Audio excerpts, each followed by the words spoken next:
Hi, Jonathan York from Bay Financial Partners, looking at the investment markets. Just when it looked like things were getting a little bit clearer out there, all of a sudden the picture becomes again a little bit sort of murky. Certainly US earnings are a little bit on the disappointing side so far, maybe not quite as good as sort of anticipated, although there have been some sort of standout performances, probably most notably JP Morgan.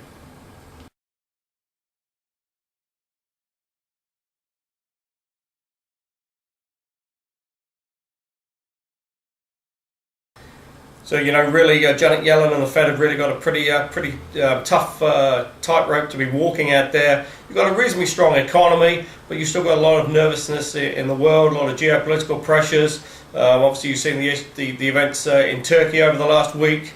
Also, as well, potentially this sort of doping scandal coming out of Russia with over the last sort of 3 or 4 years, and potentially the banning of Russia from this year's Rio Olympics.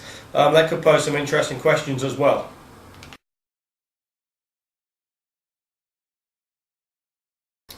Now, if that is the case and the Russian team does get banned from the Rio Olympics, that's not going to go down too well with Mr. Putin, and he may just try and ratchet up the stakes out there. Remember that around sort of half or a little bit over of Europeans' gas supplies comes from Russia.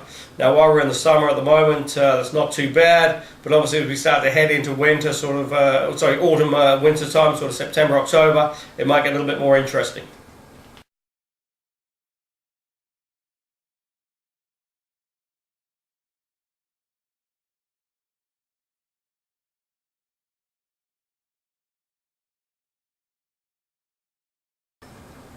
In the UK, Theresa May has now taken office and sort of formed her new cabinet. It's interesting, Boris Johnson is now the Foreign Secretary, and that's going to be interesting. They also got another minister who's dedicated just for the Brexit. But the initial signs appear to be that she won't be looking to sort of activate Article 50, which is the official sort of sanctioning of the UK leaving Europe, leaving the Eurozone until 2017. So still maybe a little bit of sort of uncertainty out there.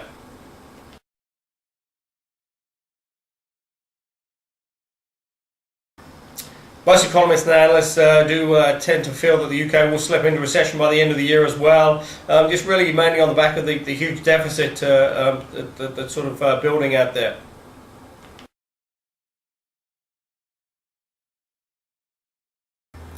Now, obviously, with the sharp fall in the pound, it does represent some potentially pretty good buying opportunities out there, and certainly we've seen a little bit of interest coming through into the sort of UK stocks, and some of the UK assets as well, as sort of foreign buyers are looking to pick up some what they consider some pretty cheap bargains.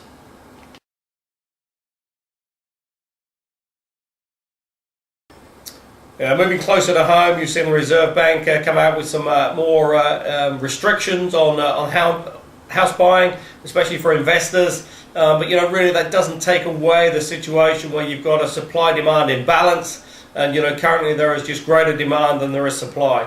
And that is going to force house prices up. There have been some analysts who are talking about these new proposals coming through in September that will now clear the way for a further rate cut here in New Zealand. Certainly the currency has sort of reacted to that, and the feeling is that you might get a further rate cut now in August at the Reserve Bank meeting.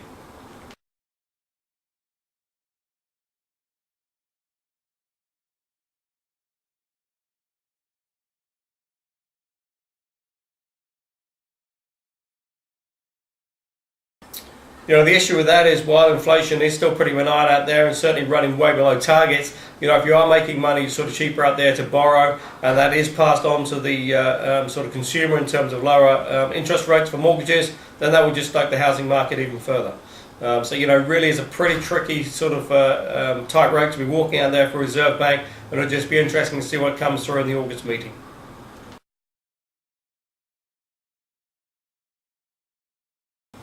As discussed here, there are many opportunities and options out there if you're looking for income in New Zealand. And if you are, call us on 0800 867 323 or go to the website www.bayfinancialpartners.co.nz for lots of interesting articles. We look forward to speaking to you soon.